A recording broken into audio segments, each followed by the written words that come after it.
ನಮಸ್ಕಾರ ವೀಕ್ಷಕರೇ, ನಾಲತವಾಡ ಶ್ರೀ ಶರಣವೀರೇಶ್ವರ ಯೂಟ್ಯೂಬ್ ಚಾನಲ್ಗೆ ಸ್ವಾಗತ. ನಾನು ಕಾಶಿನಾಥ್ ಬಿರಾದಾರ್. ಲಿಂಗಾಯತ ಎಂದು ಬರೆಯಿಸಿ ವಿರತೀಶಾನಂದ ಸ್ವಾಮೀಜಿ.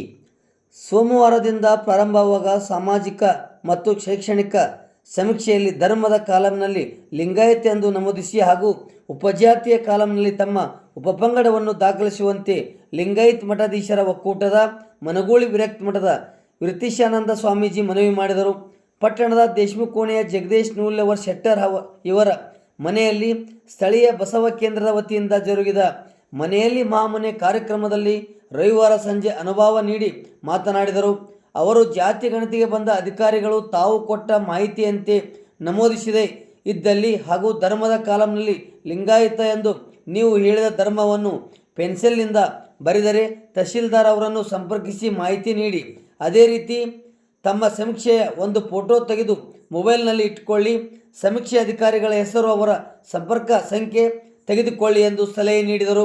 ಮನಗೂಳಿ ವಿರಕ್ತ ಮಠದ ಜಗದೇವಮಲ್ಲ ಸ್ವಾಮೀಜಿ ಮಾತನಾಡಿ, ರಾಜಕೀಯ ಪಕ್ಷಗಳ ಕೆಲವು ಮುಖಂಡರು ಹಾಗೂ ಮಠಾಧೀಶರು ಸಮಾಜವನ್ನು ಸರಿದಾರಿಗೆ ತರುವ ಪ್ರಯತ್ನ ಮಾಡಬೇಕು, ಆದರೆ ಅವರು ತಮ್ಮ ಸ್ವಾರ್ಥಕ್ಕೆ ಧರ್ಮ ಜಾತಿ ಜನರನ್ನು ದಾರಿ ತಪ್ಪಿಸುವ ಮೂಲಕ ಗೊಂದಲ ಮೂಡಿಸುತ್ತಿದ್ದಾರೆ. ಅದಕ್ಕೆ ಕಿವಿಗೊಡದೆ ಗಟ್ಟಿಯಾಗಿ ಧರ್ಮ ಇದ್ದಲ್ಲಿ ಲಿಂಗಾಯತ ಹಾಗೂ ಉಪಜಾತಿ ಕಾಲಂನಲ್ಲಿ ತಮ್ಮ ವಂಶಾವಳಿಯ ಜಾತಿ ನಮೂದಿಸಬೇಕು ಎಂದು ತಿಳಿಸಿದರು. ಜೇಡರ ದಾಸಿಮಯ್ಯನವರ ವಚನವನ್ನು ಗಂಗಣ್ಣ ಜಾವಳಗೇರಿ, ಬಸವರಾಜ್ ಪೂಜಾರಿ, ಅಂಬರೀಶ್ ಹೊಸಮನಿ ನಿರ್ವಚನ ಮಾಡಿದರು. ಬಸವ ಕೇಂದ್ರ ಅಧ್ಯಕ್ಷ ಶಂಭುಲಿ ರುದ್ಗಿ, ಪ್ರಮುಖರಾದ ನಿಂಗಣ್ಣ ಅಗ್ನಿ, ಎಸ್ ಎನ್ ಕಂಗಳ್, ಶಿವಲಿಂಗಪ್ಪ ಗಡೆ, ಸಾವಿತ್ರಿ ಗಡೆ, ಶ್ರೀದೇವಿ ಗಡೆ, ಹೊಸಂಗಪ್ಪ ಗಡೆ, ಗುಂಡಪ್ಪ ಸಜ್ಜನ್ ಇನ್ನಿತರು ಉಪಸ್ಥಿತರಿದ್ದರು.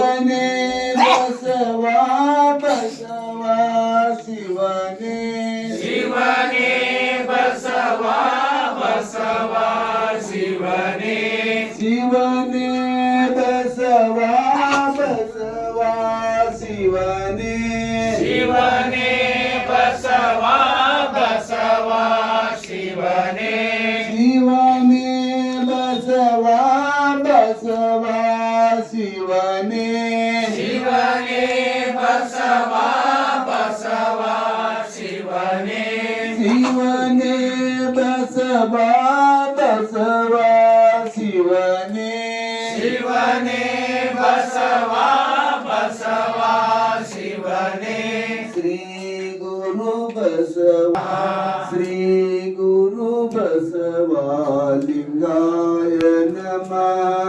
ಶ್ರೀ ಗುರು ಬಸವ ಲಿಂಗಾಯ ನಮಃ. ಶ್ರೀ ಗುರು ಬಸವ ಲಿಂಗಾಯ ನಮಃ.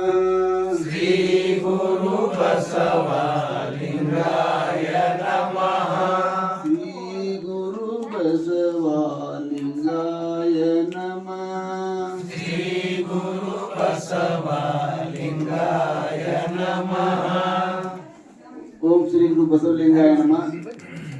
ಇಂದಿನ ಮಹಾಮನೆಯಲ್ಲಿ ಆಯ್ದುಕೊಂಡಂತ ವಚನ ಜೇಡರ ದಾಸಿಮಯ ಎಂದು ವಚನ ಇರುತ್ತದೆ. ವಚನ: ಅನುಭವವಿಲ್ಲದೆ ಇದ್ದನು ಎಳತಟವಾದುದಯ್ಯ, ಅನುಭಾವವಿ ತನುವಿಂಗೆ ಆಧಾರ,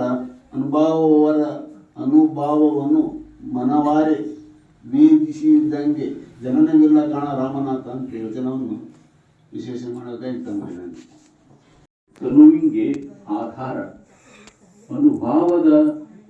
ಅನುಭಾವವನ್ನು ಮನವಾರೆ ವೇದಿಸಿದವರಿಗೆ ಜನನವಿಲ್ಲ ಕಾಣ ರಾಮನಾಥ.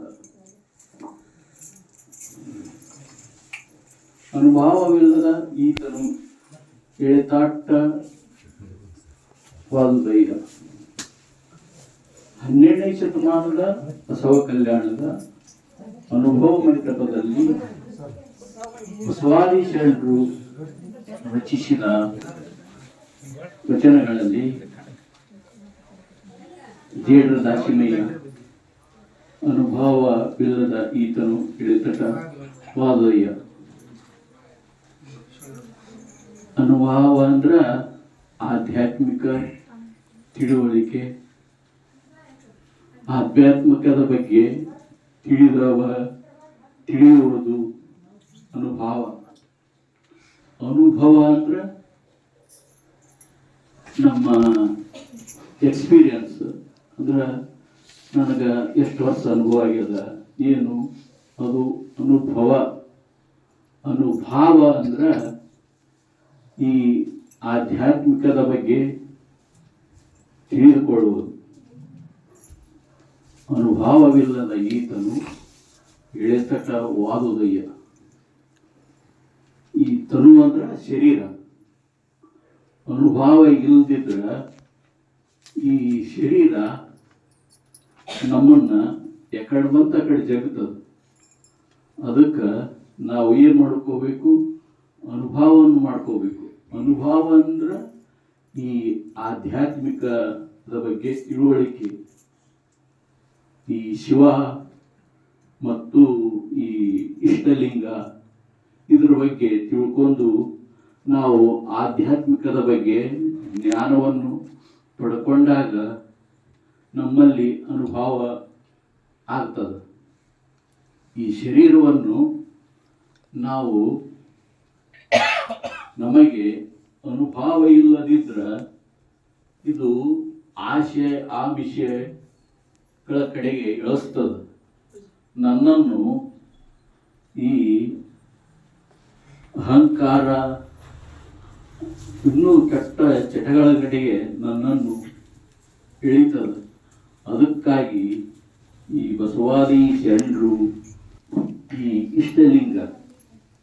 ಇಷ್ಟಲಿಂಗವನ್ನು ನಮ್ಮ ಎಡಗೈಯಲ್ಲಿ ಹಿಡಿದು ಅದರಲ್ಲಿ ನಾವು ನೋಡುತ್ತಾ ಅನುಸಂಧಾನ ಮಾಡಿಕೊಂಡಾಗ ನಮಗೆ ಅರಿವು ಮೂಡ್ತದೆ. ಅರಿವು ಅಂದ್ರೆ ನಮ್ಗೆ ತಿಳುವಳಿಕೆ ಅಂದ್ರೆ ಈ ಜ್ಞಾನ ಹುಟ್ಟುತ್ತದೆ. ಎದ್ರ ಕಡೆ ಈ ಅನುಭವದ ಕಡೆ ಹುಟ್ಟುತ್ತದೆ. ಅದಕ್ಕೆ ಈ ಶಿವ, ಈ ಲಿಂಗು, ಆ ಅರಿವಿನ ಜ್ಞಾನ ನಮ್ಮಲ್ಲಿ ಹುಟ್ಟಿದಾಗ ನಾವು ಅನುಭಾವಿಗಳಾಗ್ಲಾಕ ಸಾಧ್ಯ.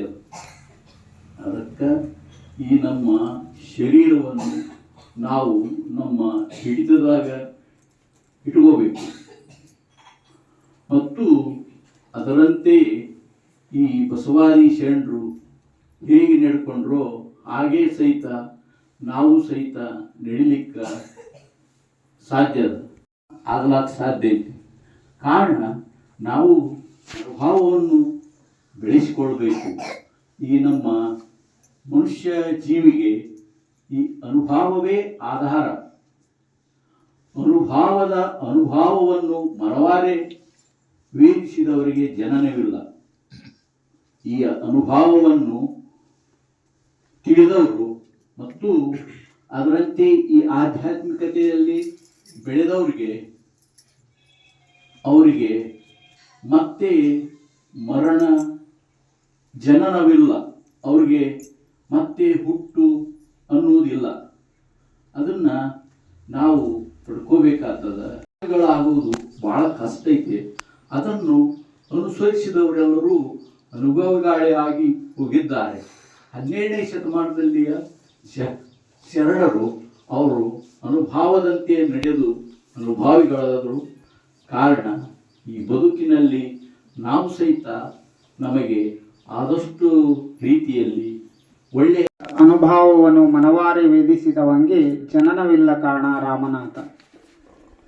ಅನುಭವ ಇಲ್ಲ ಅಂತಂದರೆ ಈ ತನು ಅನ್ನುವಂಥದ್ದು ಏನಾಗ್ತದೆ ಅಂತಂದರೆ ಗೊಂದಲಕ್ಕೆ ಕಾರಣ ಆಗ್ತದೆ.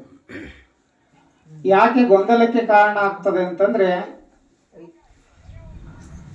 ತನು ಅನ್ನುವಂಥದ್ದು ಅನುಭವಕ್ಕೆ ಆಧಾರವಾಗಿರ್ತದೆ. ಯಾವಾಗ ತನು ಅನುಭವಕ್ಕೆ ಆಧಾರವಾಗಿರ್ತಕ್ಕಂಥ ತನು ಅನುಭವವನ್ನು ಬಿಟ್ಟು ನಡೆದಾಗ ಆ ತನುವೇ ಏನಾಗ್ತದೆ ಅಂತಂದರೆ ಅನೇಕ ರೀತಿಯಾಗಿರ್ತಕ್ಕಂಥ ಒಂದು ದುಷ್ಟ ಕಾರ್ಯಗಳನ್ನು ಮಾಡಲಿಕ್ಕೆ ಈ ತನು ಬಳಕೆ ಆಗ್ತದೆ. ಉದಾಹರಣೆಗೆ ಹೇಳಬೇಕಾದರೆ ಈ ತನು ಅನ್ನುವಂಥದ್ದು ಏನಾಗ್ತದೆ ಅಂದರೆ ತನು ಮತ್ತು ಮನಸ್ಸು ಅನ್ನುವಂಥದ್ದು ಅಪೇಕ್ಷೆಗಳನ್ನು ಪಡ್ತಾ ಹೋಗ್ತದೆ. ಅಪೇಕ್ಷೆಗಳನ್ನು ಪಟ್ಟಾಗ ಆ ಅಪೇಕ್ಷೆಗಳನ್ನು ಈಡೇರಿಸಿಕೊಳ್ಳುವುದಕ್ಕಾಗಿ ಆ ಮನಸ್ಸು ಅನ್ನುವಂಥದ್ದು ತನುವನ್ನು ಬಳಸಿ ಕಳ್ಳತನ ಮಾಡಲಿಕ್ಕೆ ತನುವನ್ನು ತೊಡಗಿಸ್ತದೆ.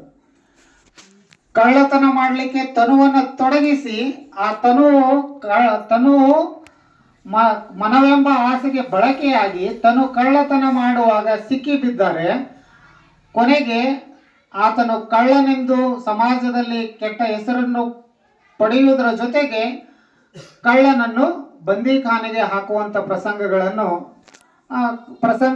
ನಾವು ನೆನಪಿಗೆ ತಂದುಕೊಳ್ತೀವಿ. ಯಾಕಂತಂದ್ರೆ ತನು ಎಲ್ಲದಕ್ಕೂ ಆಧಾರವಾಗಿರ್ತಕ್ಕಂಥ ತನು, ಆ ತನುವನ್ನು ನಾವು ಹೇಗೆ ಬಳಸಿಕೊಳ್ಬೇಕು ಅಂತಕ್ಕಂಥ ಒಂದು ವಿಚಾರವನ್ನ ಜೇಡರ ದಾಸಿಮಯ್ಯನವರು ಈ ವಚನದಲ್ಲಿ ಒತ್ತಿ ಹೇಳ್ತಾರೆ.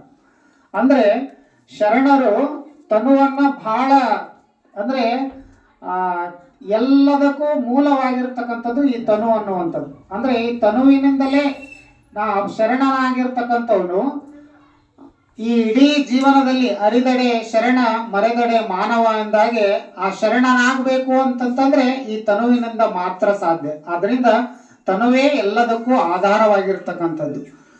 ಈ ಅನುಭವಕ್ಕೆ, ಶರಣರ ನುಡಿಗಳಿಗೆ, ಶರಣರು ಹಾಕಿಕೊಟ್ಟಿರ್ತಕ್ಕಂಥ ಆಚಾರ ವಿಚಾರಗಳಿಗೆ ಈ ತನುವನ್ನು ತೊಡಗಿಸಿದಾಗ ಈ ತನು ಅನ್ನುವಂಥದ್ದು ಇದು ಲಿಂಗಮಯವಾಗ್ತದೆ. ಯಾವಾಗ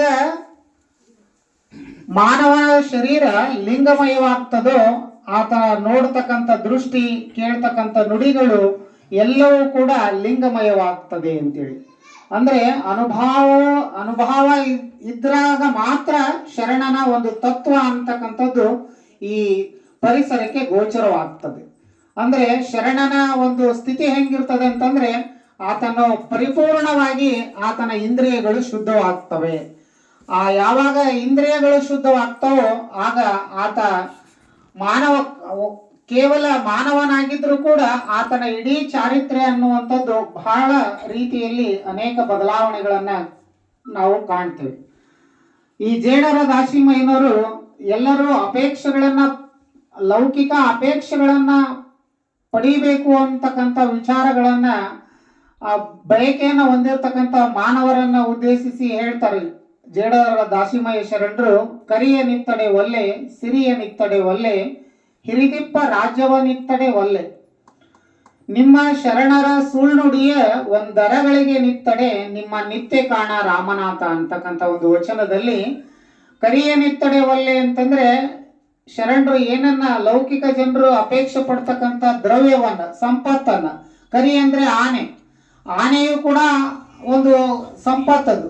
ಆನೆ ಗಾತ್ರದಷ್ಟು ಸಂಪತ್ತು ಬೇಕು ಅಂದ್ರೆ ಕರಿಯ ನಿತ್ತಡೆ ಒಲ್ಲೆ. ಆ ಆನೆ ಕೊಟ್ರೆ ಹಿಂದಿನ ರಾಜಮನೆತನದಲ್ಲಿ ಆನೆಯು ಬಹಳ ಅಮೂಲ್ಯವಾಗಿರ್ತಕ್ಕಂಥ ಪ್ರಾಣಿ. ಆ ಪ್ರಾಣಿಯನ್ನ ಯಾರು ಹೊಂದುತ್ತಿದ್ರು ಅಂತಂದ್ರೆ ಯಾರು ಬಲಶಾಲಿಗಳಿದ್ರು, ಯಾರು ರಾಜರಾಗಿದ್ರು, ಯಾರಾದರೂ ನನಗೆ ಆನೆಯನ್ನು ಕೊಡ್ತೀನಿ ಅಂತಂದ್ರೆ ಆನೆ ನನಗೆ ಬೇಕಾಗಿಲ್ಲ, ಕರಿಯ ನಿತ್ತಡೆ ಒಲ್ಲೆ. ಇನ್ನು ದ್ರವ್ಯ ಸಂಪತ್ತು, ಬಂಗಾರ, ಬೆಳ್ಳಿ, ಹಣ, ಸಿರಿಯ ನಿತ್ತಡೆ ಒಲ್ಲೆ. ಅದು ಏನ್ ಮಾಡ್ತದೆ ಅಂತಂದ್ರೆ ನನ್ನ ಶರಣ ಮಾರ್ಗದಿಂದ ನನ್ನನ್ನ ವಿಮುಕ್ತನನ್ನಾಗಿ ಮಾಡ್ತದೆ. ಆದ್ರಿಂದ ನನಗೆ ದ್ರವ್ಯವೂ ಬೇಡ ಅಂತಕ್ಕಂಥ ಒಂದು ದಿಟ್ಟವಾದ ನಿಲುವನ್ನ ಶರಣರು ವ್ಯಕ್ತಪಡಿಸ್ತಾರೆ. ಕರಿಯ ನಿತ್ತಡೆ ಒಲ್ಲೆ, ಸಿರಿಯ ನಿತ್ತಡೆ ಒಲ್ಲೆ.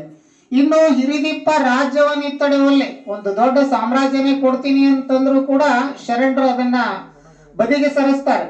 ಯಾಕಂದ್ರೆ ಬರೀ ರಾಜಪ್ರಭುತ್ವವನ್ನ ಪಡ್ಕೊಂಡ್ರೆ ಸಾಲದು, ಅದರ ಜೊತೆಗೆ ನಾನೇನಾಗ್ತೀನಿ ಅಂತಂದ್ರೆ ರಾಜಸಿಕನಾಗ್ತೀನಿ, ಸಾತ್ವಿಕ ವಿಚಾರಗಳಿಂದ ದೂರನಾಗ್ತೀನಿ, ಆ ಸಂಪತ್ತನ್ನೇ ಇನ್ನೂ ವಿಸ್ತಾರ ಮಾಡ್ತಕ್ಕಂಥ ಒಂದು ಪ್ರಬಲ ಆಕಾಂಕ್ಷೆ ನನ್ನಲ್ಲಿ ಉಂಟಾಗೋದ್ರಿಂದ ನಾನು ಶರಣ ಮಾರ್ಗದಿಂದ, ಲಿಂಗ ಮಾರ್ಗದಿಂದ ವಿಮುಕ್ತಿಯನ್ನು ಹೊಂದ್ತೀನಿ ಅನ್ನುವಂಥ ವಿಚಾರವನ್ನ ಅನುಭವದಿಂದ ಕಂಡುಕೊಂಡಿರ್ತಕ್ಕಂಥ ಶರಣರು ಸಿರಿಯ ನಿತ್ತಡೆ ಒಲ್ಲೆ, ಹಿರಿದಿಪ್ಪ ರಾಜ್ಯವನ್ನು ಕೂಡ ಅವರು ಬದಿಗೆ ಸರಿಸ್ತಾರೆ. ತಮ್ಮ ಜೀವನದಲ್ಲಿ ನನಗೆ ಹಿರಿದಿಪ್ಪ ರಾಜ್ಯವೂ ಬೇಡ. ಮತ್ತೆ ಏನನ್ನ ಶರಣರು ಬಯಸಿದ್ರು ಅಂತಂದ್ರೆ ನಿಮ್ಮ ಶರಣರ ಸುಳ್ಳುಡಿಯ, ಶರಣರ ನುಡಿಗಳ ಅನುಭವವನ್ನ, ನಿಮ್ಮ ಶರಣರ ಸುಳ್ಳುಡಿಯ ಒಂದರಗಳಿಗೆ ನಿತ್ತಡೆ. ನೋಡ್ರಿ, ಒಂದು ಗಳಿಗೆ ಅರ್ಧ ಗಳಿಗೆ ಸಿಕ್ಕರೆ ಹೇಳ್ತಾ ಎಲ್ಲರಿಗೂ ಶರಣಾರ್ಥಿದೆ. ಓಂ ಶ್ರೀ ಗುರು ಬಸವಲಿಂಗಾಯ ನಮಃ. ಓಂ ನಮಃ. ಓಂ ಶ್ರೀ ಗುರು ಬಸವಲಿಂಗಾಯ ನಮಃ.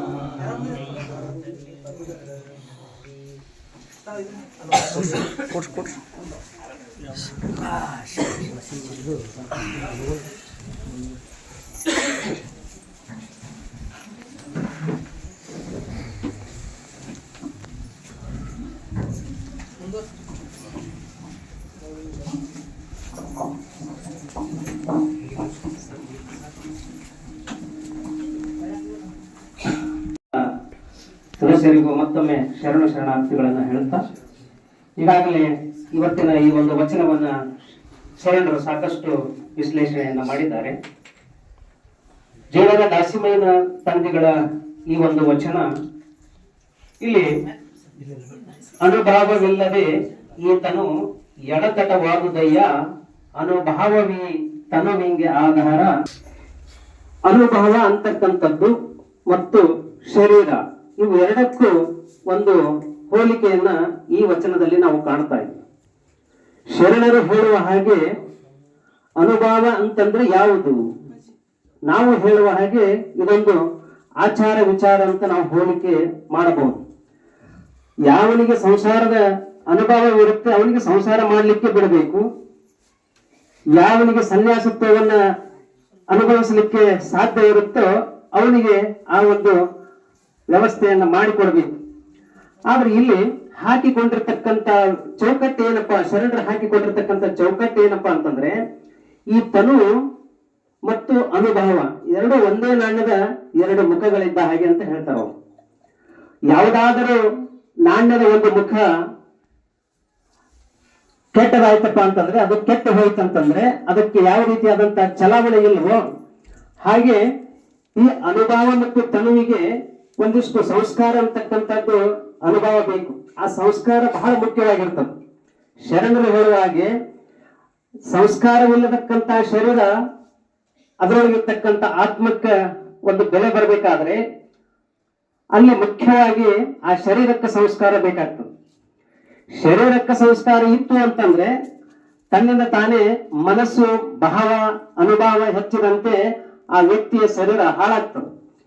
ಉದಾಹರಣೆಗಾಗಿ ನಾವು ಹೇಳುವುದಾದ್ರೆ, ಒಬ್ಬ ವ್ಯಕ್ತಿ ಹಾಕಿಕೊಂಡಿರ್ತಕ್ಕಂಥ ಬಟ್ಟೆಗೂ ಅವನು ನಡೀತಕ್ಕಂಥ ಆಡಳಿತ ವ್ಯವಸ್ಥೆಗೂ ಅವನಲ್ಲಿರ್ತಕ್ಕಂಥ ಆಚಾರ ವಿಚಾರಗಳಿಗೂ ಸಂಬಂಧವಿರೋದಿಲ್ಲ. ಬಹಳವಾಗಿ ಅವನು ಸ್ವಚ್ಛವಾದಂತಹ ಬಟ್ಟೆಗಳನ್ನು ಹಾಕಿಕೊಂಡಿದ್ದರೂ ಸಹಿತ ಮನಸ್ಸು ಚಂಚಲವಾಗಿದ್ದರೆ ಅವನ ಮನಸ್ಸು ಎಲ್ಲೆಲ್ಲೋ ಹರಿದಾಡ್ತದೆ. ಇವತ್ತು ಜಗತ್ತಿನೊಳಗೆ ನಾವು ನೋಡ್ತಾ ಇರ್ತೀವಿ, ಹಾಕಿಕೊಂಡಿರ್ತಕ್ಕಂಥದ್ದು ಬಹಳಷ್ಟು ಗೌರವಿತವಾಗಿರ್ತಕ್ಕಂತಹ ದೇಹದ ವರ್ಚಸ್ಸಿದ್ರು ಸಹಿತ, ಅವ ವ್ಯಕ್ತಿಯ ನಿಲುವಿದ್ದರೂ ಸಹಿತ ಅವನಲ್ಲಿ ಅನುಭವದ ಕೊರತೆ ಇದ್ರೆ ಅವನು ತನ್ನ ಶರೀರವನ್ನ ದುಶ್ಚಟಗಳಿಗೆ ಒಳಗಾಗಿ ತನ್ನ ಶರೀರವನ್ನ ಹಾಳು ಮಾಡ್ಕೊಳ್ತಾನೆ. ಒಂದ್ ಕಡೆ ದಾಸರು ಹೇಳ್ತಾರೆ, ಮಾನವ ಜನ್ಮ ಅಂತಕ್ಕಂಥದ್ದು ಮಹಾ ದೊಡ್ಡದು, ಇದನ್ನ ಹಾಳು ಮಾಡ್ಕೊಳ್ಬೇಡ್ರಪ್ಪ ಹುಚ್ಚಪ್ಪಗಳಿರ ಅಂತ ಹೇಳ್ತಾರೆ. ಹಾಗೆ ಇಲ್ಲಿ ಇರ್ತಕ್ಕಂಥ ಈ ಶರೀರ, ಭಗವಂತ ಕೊಟ್ಟಿರ್ತಕ್ಕಂಥ ಈ ಶರೀರವನ್ನ ಅನುಭವವಿಲ್ಲದೆ ಯಾವುದೋ ಒಂದು ದುಶ್ಚಟಗಳಿಗೆ ಒಳಗಾಗಿ ಶರೀರವನ್ನ ಹಾಳು ಮಾಡ್ಕೊಳ್ಬಾರ್ದು. ಆ ಶರೀರ ಹಾಳಾಗ್ಲಿಕ್ಕೆ ಕಾರಣ ಏನು ಅಂತಂದ್ರೆ ಅನುಭವದ ಕೊರತೆ. ಯಾವುದರ ಅನುಭವ ಇರಬೇಕು ಆ ವ್ಯಕ್ತಿಯಲ್ಲಿ ಅಂತಂದ್ರೆ, ಅವನ ತನು ಶುದ್ಧವಾಗಿರ್ಬೇಕಾದ್ರೆ, ಅವನ ಭಾವ ಶುದ್ಧವಾಗಿರ್ಬೇಕಾದ್ರೆ ಅವನಿಗೆ ಶರಣರ ಸುಳ್ಳುಡಿಗಳ ಅನುಭವವಿರಬೇಕಾಗ್ತದೆ. ಶರೀರ ಮತ್ತು ಅನುಭವ ಎಷ್ಟು ಅನನ್ಯವಾಗಿರುತ್ತೆ ಅಂತಂದ್ರೆ, ಒಬ್ಬ ವ್ಯಕ್ತಿ ರಾಜಕಾರಣಿ, ಉದಾಹರಣೆಗೆ ಯಾರು ತಪ್ಪು ತಿಳ್ಕೋಬಾರ್ದು, ರಾಜಕಾರಣಿ ಆದಂತ ವ್ಯಕ್ತಿ ಅವನ ಮೇಲೆ ಇರ್ತಕ್ಕಂಥ ಖಾದಿ ಬಟ್ಟೆ ಅವನಲ್ಲಿ ಇರ್ತದೆ, ಆದ್ರೆ ಅವನಲ್ಲಿ ಮನಸ್ಸು ಶರೀರ ಬೇರೆ ಬೇರೆ ಆಗಿರ್ತದೆ. ಅವನು ನಿಜವಾದಂತಹ ರಾಜಕಾರಣಿ ಅನಿಸ್ಕೊಳ್ಳೋದಿಲ್ಲ. ಹಾಗೆ ಮೈಮೇಲೆ ಇರ್ತಕ್ಕಂಥ ಖಾದಿ ಬಟ್ಟೆಯನ್ನು ಸಹಿತ ಶರಣರ ನುಡಿಗಳಿಗೆ ಅನುಗುಣವಾಗಿದ್ದರೆ ಆ ಖಾದಿ ಬಟ್ಟೆಗೆ ಒಂದು ಯೋಗ್ಯತೆ ಬರುತ್ತೆ.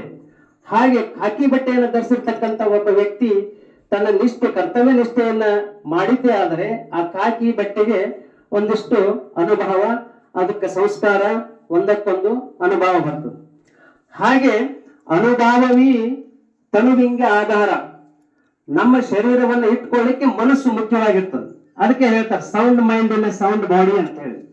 ಯಾರಲ್ಲಿ ಭಾವ ಶುದ್ಧವಾಗಿರುತ್ತೆ, ಯಾರಲ್ಲಿ ಅನುಭವ ಶುದ್ಧವಾಗಿರುತ್ತೆ, ಅವರ ಶರೀರ ಸದೃಢವಾಗಿರುತ್ತೆ. ಎಂತಹ ಕಷ್ಟದ ಪರಿಸ್ಥಿತಿಯೊಳಗೂ ಅವನು ಕುಗ್ಗದೆ ಮುಂದೆ ನಡೀತಾನೆ. ಹಾಗೆ ಶರಣರು ಹೇಳುವ ಹಾಗೆ ಈ ಶರೀರ ಅಂತಕ್ಕಂಥದ್ದು ಆತ್ಮದ ಒಳಗಡೆ ಪರಮಾತ್ಮ ಇದ್ದಾನೆ, ದೇಹದ ಒಳಗಡೆ ಪರಮಾತ್ಮ ಇದ್ದಾನೆ. ಆ ಆತ್ಮಕ್ಕೆ ನಾವು ಅಪಚಾರವನ್ನ ಮಾಡದೆ ಅದಕ್ಕೆ ಒಂದಿಷ್ಟು ಸಂಸ್ಕಾರವನ್ನ ಕೊಟ್ಟರೆ ಅದು ಏನಾಗ್ತದಪ್ಪ ಅಂತಂದ್ರೆ ಮಾನವ ಮಹಾಮಾನವನಾಗ್ತಾನೆ ಅಂತಕ್ಕಂಥದ್ದು.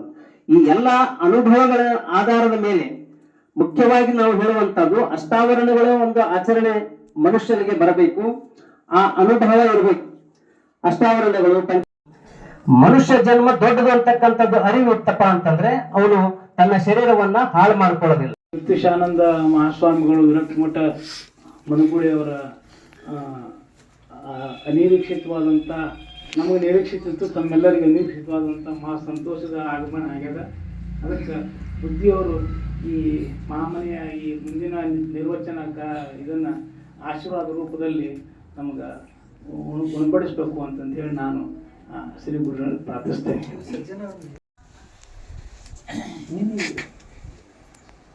ಓಂ ಶ್ರೀ ಗುರು ಬಸವಲಿಂಗಾಯ ನಮಃ. ಸಕಲ ಜೀವಾವಳಿಗೆ ಲೇಸನ್ನೇ ಬಯಸಿ ಮನುಕುಲಕ್ಕೆ ಕಲ್ಯಾಣದ ಮಾರ್ಗವ ತೋರಿರುವ ಇಷ್ಟಲಿಂಗ ಜನಪತಿತ ಕುಲೋದ್ಧಾರಕ ಮನುಕುಲದ ಸಾಂಸ್ಕೃತಿಕ ನಾಯಕ ಅಪ್ಪ ಬಸವ ತಂದೆಗಳ ದಿವ್ಯ ಚೇತನವನ್ನು ಸ್ಮರಿಸಿ ಆ ಮಹಾಗಳಿಗೆ ಹಣೆಮಣೆದು ಸುಕ್ಷೇತ್ರ ಮಹಾಶಿವಶರಣ 40 ವಾರ್ಡ್ ವೀರೇಶ್ವರ ಶರಣರ ಈ ಜನ್ಮಭೂಮಿ 40 ವಾರ್ಡದ ಈ ಮನೆಯಲ್ಲಿ ಮಹಾಮನೆಯ ಕಾರ್ಯಕ್ರಮ ಇಂದು ಬಸವರಾಜ್ ನೂಲಿನವರ ಪತ್ರಕರ್ತರು, ಬಸವ ತತ್ವನಿಷ್ಠರು ಇವರ ಮನೆಯಲ್ಲಿ ಮಹಾಮನೆಯ ಕಾರ್ಯಕ್ರಮ. ಈ ಕಾರ್ಯಕ್ರಮದಲ್ಲಿ ಭಾಗಿಯಾದಂಥ ನಮ್ಮ ಅಪ್ಪಗಳು ಅಮರಯ್ಯ ಅಪ್ಪ ಅವರು, ಆಮೇಲೆ ಬರಗೊಂಡಿ ಅಪ್ಪ ಅವರು, ನಮ್ಮ ಉಳಿದ ಬಹಳಷ್ಟು ಜನ ಹೆಸರು ಗೊತ್ತಿಲ್ಲ, ಎಲ್ಲ ಸ್ವರೂಪರಾದ ಎಲ್ಲ ಶರಣರಲ್ಲಿ, ಶರಣೆಯರಲ್ಲಿ, ಮುದ್ದು ಮಕ್ಕಳಲ್ಲಿ ಶರಣಾರ್ಥಿ, ಶರಣು ಶರಣಾರ್ಥಿ, ಶರಣು ಶರಣಾರ್ಥಿ. ಬಹಳ ಚಲೋ. ಇವತ್ತು ನಂದು ಒಂಥರ ಪುಣ್ಯನೇ. ಆಕ ಅನುಭವ ಹೇಳುವುದು, ಕೇಳುವುದು, ನಡೆಯುವುದು, ನುಡಿಯುವುದು ಸರಸ ಸಮ್ಮೇಳನವಾಗಿಪ್ಪುದಯ್ಯ ನಿಮ್ಮ ಶರಣರೊಡನೆ. ಚನ್ನಮಲ್ಲಿಕಾರ್ಜುನ ದೇವಯ್ಯ ನೀ ಕೊಟ್ಟ ಆಯುಷ್ಯವುಳ್ಳನ್ನಕ್ಕ ಶರಣರ ಸಂಘದಲ್ಲಿ ದಿನಗಳ ಕಳೆಯುವೆ. ಶರಣರ ಸಂಘದಾಗ ದಿನಗಳನ್ನು ಕಳೆದು ಅಂತ ಹೇಳಿದ್ರು ಅವರು. ಮತ್ತೆ ಇದ್ರಾಗ ಹೊಲ ಮನೆಯೊಳಗ, ಬಡ್ಡಿ ವ್ಯಾಪಾರದಾಗ, ಮತ್ತು ನಮ್ಮ ಉದ್ಯೋಗದಾಗ ದಿವಸಗಳು ಕಳೆದು ಅಂತ ಹೇಳಿಲ್ಲ. ಶರಣರ ಸಂಘದಾಗ ದಿನಗಳು ಕಳೆದು. ಅದಕ್ಕೆ ಶರಣರ ಸಂಘ ಅಂದ್ರೆ ಬಹಳ ದೊಡ್ಡದೈತಿ. ಸಂಘವೆರಡುಂಟು, ಒಂದು ಹಿಡಿ ಒಂದು ಬಿಡು. ಮಂಗಲ ಮೂರ್ತಿ ಕೂಡಲ ಸಂಗನ ಶರಣರ ಸಂಘ. ಇದೆಲ್ಲ ಏನೈತಲ್ಲ ಕೂಡಲ ಸಂಗನ ಶರಣರ ಸಂಘ. ಉಳಿದೆಲ್ಲ ಜಗತ್ತ ಬಹಳ ಚಲೋ ಅನುಭವ ಮಾಡಿದ್ರ ಅಪ್ಪಗಳು. ಅವ್ರು ನೋಡಿದ್ರೆ ಇಷ್ಟು ಚೆನ್ನಾಗಿ ವಚನದ ಅರ್ಥ ಹೇಳ್ತಾರ ಅಂತ ನನಗೆ ಕಲ್ಪನೆ ಇಲ್ಲ. ಬಹಳ ಯಾಕೆ ಎಲ್ಲರೂ ಪ್ರತಿ ದಿವಸನೂ ತಿಕ್ಕದಂಗ ಬೆಳಗ್ಗೆ ಕನ್ನಡಿ ಎನೆಸುವುದಯ್ಯ. ಉಂಬಗೊಟ್ಟಲು ಬೇರೆ ಕಂಚಲ್ಲ, ನೋಡುವ ದರ್ಪಣ ಬೇರೆ ಕಂಚಲ್ಲ. ಬಾಂಡವನ್ನೇ ಬಾಜನೆ ಬೇರೆ, ಬೆಳಗ್ಗೆ ಕನ್ನಡಿ ಎನಿಸುವುದಯ್ಯ. ಅರಿದಡೆ ಶರಣ, ಮರೆದಡೆ ಮಾನವ. ಅಂದ್ರೆ ಈ ಮನುಷ್ಯ ಮತ್ತು ಶರಣರು 40 ವಾರ್ಡ್ ವೀರೇಶ್ವರ ಶರಣರು ಅವರು ನಮ್ಗತೆ ತಂದೆ ತಾಯಿ ಜನ್ಮದಿಂದ ಹಿಂಗ ಬಂದವರು, ನಮ್ಗತೆನೇ ಬಂದವರು. ಆದ್ರೆ ಯಾವಾಗ ಬಸವ ಪುರಾಣವನ್ನ ಪೂರ್ಣ ನಿಷ್ಠೆಯಿಂದ 3 ತಿಂಗಳಿಗೆ ಕೇಳಿ ಅದನ್ನ ತಮ್ಮ ಜೀವನದೊಳಗೆ ಅಳವಡಿಸ್ಕೊಂಡ್ರು. ಅವ್ರು ಅಷ್ಟೇ ಕೇಳ್ಯಾರ. ಆ ಪ್ರವಚನ ಮಾಡುವತ್ತೆ ಇಡೀ 40 ವಾರ್ಡ್ದಾಗ ನಾನು ಒಂದು 200-300 ಜನ ದಿವಸ ಕೇಳ್ತಿದ್ರು. ಆದ್ರೆ ಇವ್ರು ಒಬ್ಬರ ಅದನ್ನ ತಮ್ಮ ಜೀವನದಲ್ಲಿ ಅಳವಡಿಸ್ಕೊಂಡ್ರು. ಅನುಭವ ಅಂದ್ರೆ ಅಳವಡಿಸಿಕೊಳ್ಳುವುದು. ಅನುಭವಕ್ಕೆ ಬಹಳ ಅರ್ಥಗಳದ. ಅನುಭವ ಮತ್ತು ಅನುಭವ 2 ಶಬ್ದಗಳಲ್ಲಿ. ಅನುಭವ ಅಂತಂದ್ರೆ ಈ ಪಂಚಮಹಾಭೂತಗಳಿಂದ ನಮ್ಮ ಶರೀರಕ್ಕೆ ಸಂಬಂಧ ಆಗುದು, ಅಂದ್ರೆ ಅದರಿಂದ ಗೊತ್ತಾಗೋದು. ಈಗ ಆ ಕಡೆ ಎಲ್ಲಾದ್ರೂ ತಣ್ಣನ ಹವಾ ಬಿಡ್ತೈತಿ ತಿಳ್ಕೊತೇವೆ, ಇದ್ರಾಗ ಮಳೆ ಬರ್ತೈತಿ ನೋಡ್ರಿ, ಆ ಕಡೆ ಹೆಂಗೆ ಬರತೈತಿ. ಈಗ ಎಲ್ಲರೇ ಮೆಕ್ಕಿ ತಿನ್ನಿಸ್ಬಿಡ, ಅಲ್ಲಿ ಅವ್ರನ್ನೇ ಮೆಕ್ಕಿ ತಿನ್ನಿಸ್ಬಿಡಾಕ್ತಾರೆ. ಹೋಳಿಗೆ ಮಾಡಕತ್ರ ವಾಸನೆ ಬರ್ತೈತಿಲ್ರಿ, ವಾಸನೆ ನೋಡಿದ ತಕ್ಷಣ ಗೊತ್ತಾಕೈತಿ. ಅದು ವಾಸನೆ ಬಂದ ತಕ್ಷಣ ಹೋಳಿಗೆ ಮಾಡಾಕ್ತಾರ, ಬಜಿ ಕರಿಯಾಕತ್ತಾರ. ಇದಕ್ಕೆ ಅನುಭವ ಅಂತಾರ. ಅಂದ್ರೆ ದಿವಸ ಆಗಿ ಆಗಿ ಆಗಿ ಪಂಚಭೂತಗಳ ವಿಷಯಗಳು, ಪಂಚ ಜ್ಞಾನೇಂದ್ರಿಯಗಳಿಗೆ ಅವು ಬಂದು ಮುಟ್ಟದಾಗ ನಮ್ಗೆ ಗೊತ್ತಾಗಿರ್ತದೆ. ನಾವು ಹಿಂಗ ಮಲ್ಕೊಂಡಿರ್ತೀವಿ, ಯಾರೊಬ್ರು ಬಂದು ಮುಟ್ತಾರ, ಇವರೇ ಮುಟ್ಟ್ಯಾರ ಅಂತ ಹೇಳ್ತಿರ್ತೀವಿ. ಹೌದು, ಹಂಗ ಇದಕ್ಕೆ ಏನಂತಾರ? ಅನುಭವ ಅಂತಾರ. ಅನುಭವ ಅಂದ್ರ ಆತ್ಮವಿದ್ಯೆ. ನಮ್ಮ ಅಂತ್ಯಕ್ಕೆ ಪಂಚಮಹಾಭೂತಗಳ ಪಂಚೀಕರಣದಿಂದ ಈ ಶರೀರ ಐತಿ. ಅದ್ರ ಜೊತೆ ಅದರೊಳಗೆ ಏನ ಪರಮಾತ್ಮನ ಒಂದು ಚೇತನ ಅಂಶ ಆತ್ಮ ಸ್ವರೂಪವಾಗಿ ಏನು ಸೇರ್ಕೊಂಡಿರ್ತಾವ ಅದರ ಕುರಿತು ಹೇಳುವಂಥದ್ದು. ಆತ್ಮ ಪರಮಾತ್ಮನ ವಿಷಯವನ್ನು ಕುರಿತು ಹೇಳುವಂಥದ್ದು. ಆತ್ಮ ಪರಮಾತ್ಮಗೆ ವಿಷಯ ಸಂಬಂಧಪಟ್ಟಿದ್ದಕ್ಕೆ ಅನುಭಾವ ಅಂತ. ಅನುಭವ ಅಂದ್ರೆ ಲೌಕಿಕ ವಿಚಾರ ವಿಷಯಗಳು, ಅನುಭವ ಅಂದ್ರೆ ಆತ್ಮ ಪರಮಾತ್ಮಗೆ ಸಂಬಂಧಪಟ್ಟಂತ ವಿಚಾರಗಳು. ಅದಕ್ಕೆ ನಮ್ಮ ಅಲ್ಲಮಭೂತಗಳು ಒಂದು ಮಾತು ಹೇಳ್ತಾರೆ, ಅದನ್ನೆಲ್ಲರೂ ಹೇಳ್ತೀನಿ, ನನ್ನ ಜೊತೆ ಹೇಳ್ಕೊಡ್ತೀನಿ ಅದೊಂದು ವಚನ. 33 ಕೋಟಿ ಮಾನವರು 33 ಕೋಟಿ ಮಾನವರು 33 ಕೋಟಿ ಮಾನವರು 33 ಕೋಟಿ ಮಾನವರು ತುತ್ತಿನ ಚೀಲವನು ಒತ್ತಿ ಒತ್ತಿ ತುಂಬುವರು ನೆತ್ತಿಯ ಚೀಲವನು ತುಂಬುವ ಜಾಣರನು ನಾ ಕಾಣೆನು ಗುಹೇಶ್ವರ ನಾ ಕಾಣೆನು. ಏನ್ ಹೇಳ್ತಾರೆ ಈ ವಚನದೊಳಗಂದ್ರ ಆವಾಗ ಜಗತ್ತಿನೊಳಗೆ ಭೂಮಿ ಮೇಲೆ ಜನಸಂಖ್ಯೆ 33 ಕೋಟಿ ಜನ ಇದ್ರು. 33 ಕೋಟಿ ಜನ ಎದಕ್ಕೆ ಬಡ್ಕೋತಾರ ದಿವಸ ಅಂದ್ರ ಈ ತುತ್ತಿನ ಚೀಲ ತುಂಬಿಸುದ, ಇವತ್ತೇ ಇದನ್ನ ಒತ್ತಿ ಒತ್ತಿ ತುಂಬಿಸುದು, ಮನೆಯೊಳಗ ಗಾರ್ಡನ್ ಸತಿ ಇನ್ನೊಂದು ತಗೋರಿ ಇನ್ನೊಂದು ತುತ್ತು ತಗೋರಿ. ಅದು ಯಾರು ಒತ್ತಾಯ ಮಾಡಿ ಅಲ್ರಿ ಅನುಭವ ತಗೋರಿ ಕೇಳೋದಿಲ್ಲ, ಕೇಳೋದಿಲ್ಲ. ಹಂಗ ಈ ತುತ್ತಿನ ಚೀಲನ ಎಲ್ಲರೂ ಒತ್ತಿ ಒತ್ತಿ ತುಂಬ್ತಾರ. ಈ ತುತ್ತಿನ ಚೀಲ ತುಂಬುದ ಬದುಕ ತಿಳ್ಕೊಂಡು ಈ ತುತ್ತಿನ ಚೀಲ ತುಂಬುದು, ಈ ಚರ್ಮ ಚಂದಾಗಿ ಇಟ್ಕೊಳ್ಳೋದು, ಅಲ್ಲಿ ಈ ಕೂದ ಚಂದ ಇಟ್ಕೊಳ್ಳೋದು, ಈ ಮನಿ ಚಂದ ಇಟ್ಕೊಳ್ಳೋದು, ಇದನ್ನ ಜೀವನಾತ್ ನಾವು ತಿಳ್ಕೊಂಡು. ಆರ ನೆತ್ತಿಯ ಚೀಲವ ತುಂಬುವ ಜಾಣರನ್ನು ನಾ ಕಾಣೆ. ನೆತ್ತಿಯ ಚೀಲ ಅಂತಂದ್ರ ಯಾವುದು ಸತ್ಯ ಐತಿ, ಸತ್ಯವನ್ನ ತಿಳ್ಕೊಳ್ಳೋದು. ಸತ್ಯವೇ ದೇವರು, ಸತ್ಯವೇ ದೇವರು. ಆ ಸತ್ಯ ಏನೈತಿ ಅದನ್ನ ತಿಳ್ಕೊಳ್ಳೋದು. ಇದು ಅದಕ್ಕೆ ಈ ಸತ್ಯವನ್ನ ತಿಳಿದುಕೊಳ್ಳೋದಕ್ಕೆ ಏನಂತಾರ ಅನುಭಾವ ಅಂತಾರ. ಸತ್ಯವನ್ನ ತಿಳಿದುಕೊಳ್ಳೋದಕ್ಕೆ ಅನುಭಾವ ಅಂತಾರ. ಏನು ಸತ್ಯಪ್ಪ ಅಂದ್ರ ಪರಮಾತ್ಮ ಒಬ್ಬನೇ ಅದಾನ ಜಗತ್ತಿನೊಳಗ ಪರಮಾತ್ಮ ಒಬ್ಬನೇ ಅದಾನ. ಅವನೇ ಎಲ್ಲದರ ಜನಕನೂ ಅವನೇ ಅದಾನ. ಜಡ ಅಜಡ ಕಣ್ಣಿಗೆ ಕಾಣದು ಕಾಣಲಾರ ಇರುವುದು ಏನ್ ಜಗತ್ತಿನ ಸಚರಾಚರ ಏನೈತಲ್ಲ ಎಲ್ಲದಕ್ಕೂ ಮೂಲ ಕರ್ತೃ ಮೂಲ ಜನಕ ಯಾರು? ಪರಮಾತ್ಮನೇ ಅದಾನ. ಅವನೇ ನಮ್ಮೆಲ್ಲರ ತಂದೆ. ಪರಮಾತ್ಮನೇ ನಮ್ಮೆಲ್ಲರ ತಂದೆ ಅಂದ್ಮೇಲೆ ಪರಮಾತ್ಮನೇ ನಮ್ಮೆಲ್ಲರ ತಂದೆ ಅಂದ್ಮೇಲೆ ಇಲ್ಲಿ ಭಿನ್ನತೆ ಅನ್ನೋದು ಎಲ್ಲಿ ಬರ್ತೈತಿ? ಯಾರು ಕೆಂಪರಿಗೆ ಹಾಕೊಂಡವ್ರತ್ತ ಭೇದ ಬರೋದಿಲ್ಲ, ಇವ್ರು ಬಿಳಿಯರಿಗೆ ಹಾಕೊಂಡವ್ರತ್ತೆ ಭೇದ ಬರೋದಿಲ್ಲ, ಇವ್ರು ಕರಗದರತ್ತ ಭೇದ ಇಲ್ಲ, ಇವ್ರು ಕೆಂಪದರತ್ತ ಅನ್ನೋದು ಭೇದ ಇಲ್ಲ, ಇವ್ರು ಶ್ರೀಮಂತರತ್ತ ಭೇದ ಇಲ್ಲ, ಬಡವರತ್ತ ಭೇದ ಇಲ್ಲ, ಹೆಣ್ಮಕ್ಳತ್ತ ಭೇದ ಇಲ್ಲ, ವಿದ್ಯಾವಂತರತ್ತ ಭೇದ ಇಲ್ಲ, ಅವಿದ್ಯಾವಂತರತ್ತ ಭೇದ ಇಲ್ಲ. ಯಾಕಂದ್ರೆ ಎಲ್ಲಾರು ಯಾರ ಮಕ್ಳು ಅದಾರ? ಆ ಪರಮಾತ್ಮನ ಮಕ್ಕಳೇ ಅದಾರ.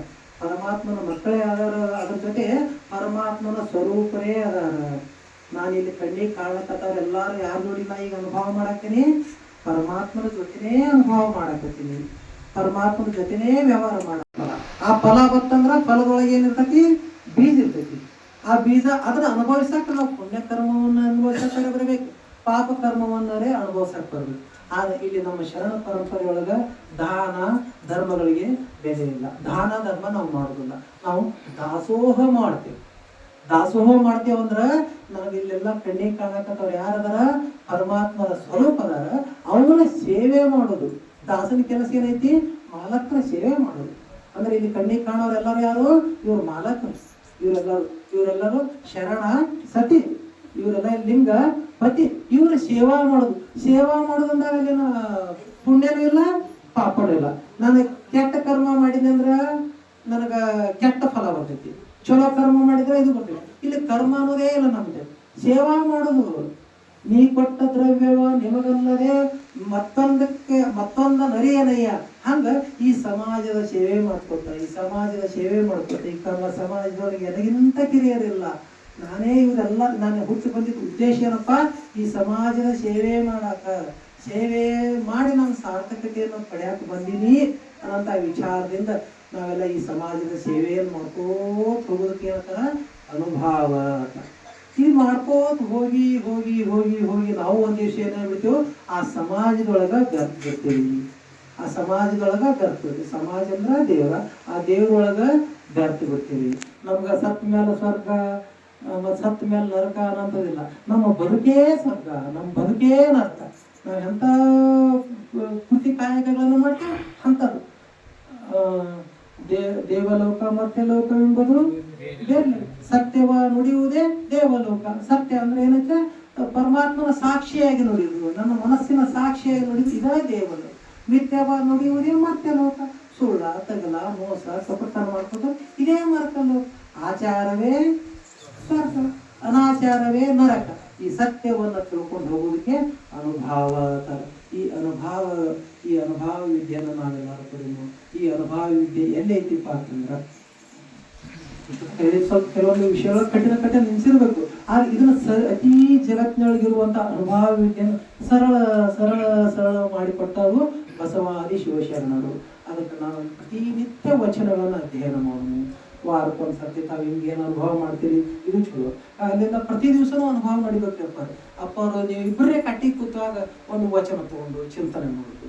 ಅವಾಗ ಎಲ್ಲಿ ಯಾರು ಕೊಡ್ತೇವೆ ವಚನಗಳನ್ನು ಅಧ್ಯಯನ ಮಾಡೋದು, ವಚನಗಳನ್ನು ಚಿಂತನೆ ಮಾಡೋದು.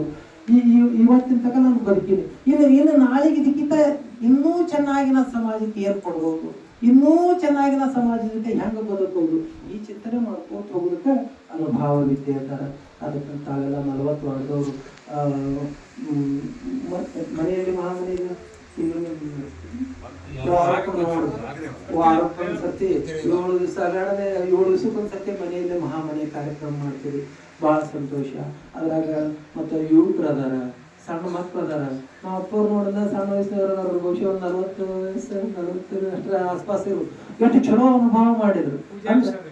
ನಾವು ಪೂಜಾರಿಸೋರು ಅಂದ್ರೆ ದಿವಸ ಸಾಲಿ ಈ ವಿಚಾರಗಳು ದಿವಸ ಸಾಲಿ ಆಗೋದ್ರಿಂದ ಇದಾಗ್ತೈತಿ.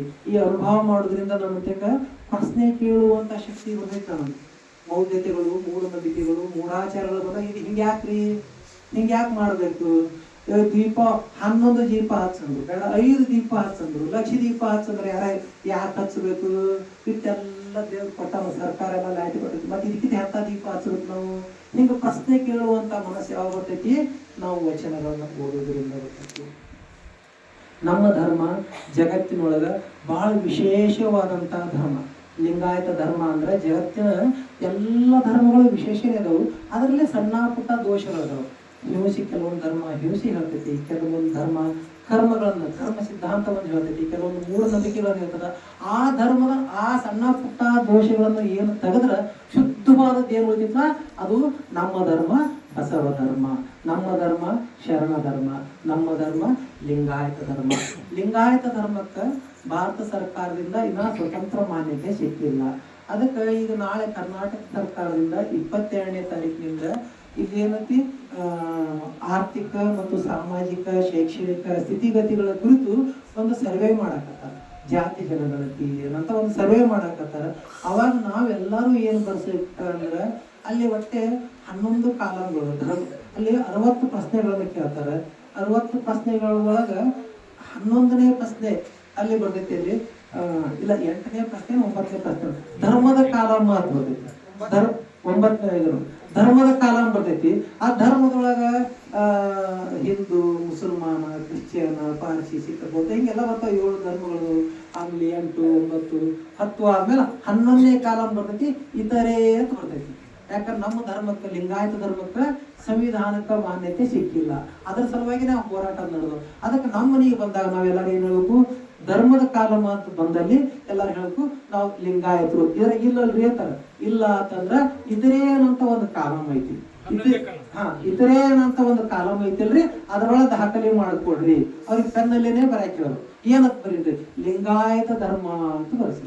ಇದ್ರ ಜೊತೆ ಮುಂದೆ ಬೇರೆ ಯಾವುದು ಶಬ್ದಗಳನ್ನು ಹಚ್ಚಿಸ್ತಾರೆ. ಲಿಂಗಾಯತ ಧರ್ಮ. ಆಮೇಲೆ ಜಾತಿ ಉಪಜಾತಿ ಅನ್ನಂಥದ್ದು ಬರ್ತದೆ. ಸದ ಜಾತಿ ಉಪಜಾತಿ ಅಂದ್ರೆ ಬಹಳ ಕಡೆ ಕೆಲವೊಂದು ಬರ್ತಿದ್ವಿ. ಸದ ನೋಡ್ರೆ ಬಣಜೀಗ ಮತ್ತು ಬಣಜೀಗಳ ಉಪಜಾತಿಗಳು ಬರ್ತಿರ್ತವೆ. ಶಿವಶಿಲ್ಪಿ, ಶೀಲವಂತ, ಹಿಂಗೆ ಏನೇನೋ ಬರ್ತಿತ್ತು. ಹಂಗೇನು ಇತ್ತಂದ್ರೆ ಜಾತಿ ಉಪಜಾತಿ ಒಳಗೆ ಬಳಸ್ತೀವಿ. ಅಂದ್ರೆ ಜಾತಿ ಉಪಜಾತಿ ಅಂದ್ರೆ ನಮ್ಮ ಕಾಯಕ ಪಂಗಡಗಳು. ನಾನು ಹಡಪದ್ರವ, ನಾ ಕಟಿಂಗ್ ಮಾಡವ, ಅದನ್ನೇ ಗೊತ್ತು ಮಾಡ್ಕೊಂಡು ಬಂದೆ. ನಾನು ಕುಂಬಾರವ, ಗಡಿಗೆ ಬಡವ, ಅದನ್ನ ನಾನು ಕೃಷಿ ಕಾಯಕ ಮಾಡ್ತೀನಿ ಪಂಚಮ ಶಾಲೆ. ನಾನು ರೆಡ್ಡಿ ಹಿಂಗೆ ನಮ್ದು ಏನದಾವಲ್ಲ ಅಕ್ಕ ಜಾತಿ ಉಪಜಾತಿಗಳನ್ನ ಬರ್ಸ್ಬೇಕು. ಧರ್ಮದ ಕಾಲಂನಲ್ಲಿ ಲಿಂಗಾಯತ ಅನ್ನೋದು ಮಾತ್ರ ಬರೆಸಬೇಕು. ಲಿಂಗಾಯತವನ್ನು ಬಿಟ್ಟು ಮತ್ತೆ ಬೇರೆ ಏನನ್ನೂ ಬರೆಸಬಾರ್ದು. ಇದನ್ನು ಬರೆಸೋದ್ರಿಂದ ಏನಾರ ನಿಮ್ಗೆ ಸಿಗುವಂತ ಸೌಲಭ್ಯಗಳು ಇವು ಏನದಲ್ಲ ಯಾವ ನಷ್ಟ ಆಗುವುದಿಲ್ಲ. ಯಾಕಂದ್ರೆ ನಮ್ಮ ಧರ್ಮ ಸ್ವತಂತ್ರ ಆಗಲಿ, ಲಿಂಗಾಯತ ಧರ್ಮ ಸ್ವತಂತ್ರ ಆಗ್ತಿಲ್ರಿ. ಲಿಂಗಾಯತ ಧರ್ಮ ಸ್ವತಂತ್ರ ಆಗ್ಬೇಕಾದ್ರೆ ನಾವು ಈ ಲಿಂಗಾಯತ ಅಂತ ಶಬ್ದವನ್ನ ನಾವು ಉಳಿಸ್ಕೊಂಡು ಹೋಗ್ಬೇಕು. ನಮ್ಮ ಹಿರಿಯರೆಲ್ಲರೂ ಇವರೆಲ್ಲರೂ ತಮ್ಮೆಲ್ಲರ ಸರ್ಟಿಫಿಕೇಟ್ ಏನದವು ಲಿಂಗಾಯತ ಅದಾವು ಧರ್ಮದ ಕಾಲಮ್ನ್ಯಾಗ. ನಮ್ಮ ಅಜ್ಜರೊಬ್ರು ಒಂದು ಹೊಲ ಖರೀದಿ ಮಾಡ್ತೈತಿ, ಈರಪ್ಪ ಹಾವಣ್ಣವರ್ ಧರ್ಮ ಲಿಂಗವಂತ ಇದೇ ತರನೇ ಐತೆ ಖರೀದಿ ಪತ್ರದೊಳಗೆ. ಈಗೀಗ ಬಂದ್ ಬೇರೆ ಬೇರೆ ಆಗ್ತವೆ. ಹಂಗ ನಮ್ಮ ಇದ್ರೊಳಗೆ ದಾಖಲೆ ಒಳಗೆ, ಸರ್ಕಾರಿ ದಾಖಲೆ ಒಳಗೆ ಲಿಂಗವಂತ ಲಿಂಗಾಯತ ಅನ್ನೋಂಥ ಶಬ್ದ ಸಿಗುತ್ತೆ. ಮುಂದೆ ಯಾವಾಗೋ ನಾವು ಪ್ರಯತ್ನ ಮಾಡಾಕಿದ್ದೇವು ಬೇಡ, ಈ ಸಣ್ಣ ಮಕ್ಕಳ ಪ್ರಯತ್ನ, ಇವ್ರು ದೊಡ್ಡವರಾಗಿ ಪ್ರಯತ್ನ ಮಾಡಿದಾಗ್ರೆ ಯಾಕಲ್ಲಪ್ಪ ಇರುವಂತ ಅವಾಗ ಭಾರತದ ಘನ ಸರ್ಕಾರ ಇರುವಂತದ್ದು ಕೊಡಗಪ್ಪ ಲಿಂಗಾಯತಕ್ಕೆ ಸ್ವತಂತ್ರ. ಅದೇ ಇದ್ರ ದಾಖಲಾತಿಗಳನ್ನು ತೆಗೀರಿ ಅಂದ್ರು. ಲಿಂಗಾಯತರ ಇಲ್ಲ ದಾಖಲಾತಿ ತೆಗೆದ್ರೆ ಮೂಲ ಕರ್ನಾಟಕದಾಗೆ ಲಿಂಗಾಯತರು ಇಲ್ಲ. ಅದ್ರ ಹಿಂದೆ ಏನೋ ಬೇರೆ ಬೇರೆ ಶಬ್ದ ಹಚ್ಕೊಂಡ್ಬಿಟ್ಟೆವು, ನಾವೇನೋ ಹಿಂದೂ ಅಂತ ಬರಿಸೇವು, ಮತ್ತೆ ಏನೇನೇನೋ ಬರಿಸ್ಬಿಟ್ಟೆವು ಅಂದ್ರೆ ಅವಾಗ ನೀವು ಲಿಂಗಾಯತರ ಅನ್ನೋದೇ ಇಲ್ಲ. ಸುಮ್ ಬರೀ ಬಾಯಲ್ಲಿ ಹೇಳ್ತೀರಿ, ಒಂದು ದಾಖಲಾತಿ ಒಳಗಿಲ್ಲ ಆ ಥರ. ಅದಕ್ಕೆ ನಮ್ಮ ಧರ್ಮದ ಶಬ್ದವನ್ನ ಉಳಿಸ್ಕೊಂಡು ಹೋಗುದು ಯಾರ ಕೆಲಸಪ್ಪ ಅಂತಂದ್ರ ನಮ್ಮ ಸ್ವಂತ ಆದ್ಯ ಕರ್ತವ್ಯ ಐತಿ. ಅದಕ್ಕೆ ಧರ್ಮದ ಕಾಲಮ್ನೊಳಗ ಎಲ್ಲ ಲಿಂಗಾಯತ ತೋರಿಸೋದು. ಮತ್ತು ಅನುಭವದ ಕಾರ್ಯಕ್ರಮ ಭಾಳ ಚೆನ್ನಾಗಿ ನಡೆದೈತಿ. ಇದು ಹಿಂಗೆ ನಿರಂತರವಾಗಿ ಮುಂದುವರಿಲಿ. ಆದಷ್ಟು ಯುವಕರನ್ನೆಲ್ಲ ಇದ್ರೊಳಗೆ ಸೇರಿಸ್ಕೊಡಿ. ತಮಗೆಲ್ಲ ಒಳ್ಳೆಯದಾಗಿ ಭಾಳ ಸಂತೋಷ ಆಯ್ತು. ತಮ್ಮೆಲ್ಲರ ಶರಣ ದರ್ಶನ ಆಗಿ ಎಲ್ಲರಿಗೂ ಶರಣವೂ ಶರಣಾರ್ಥಿ.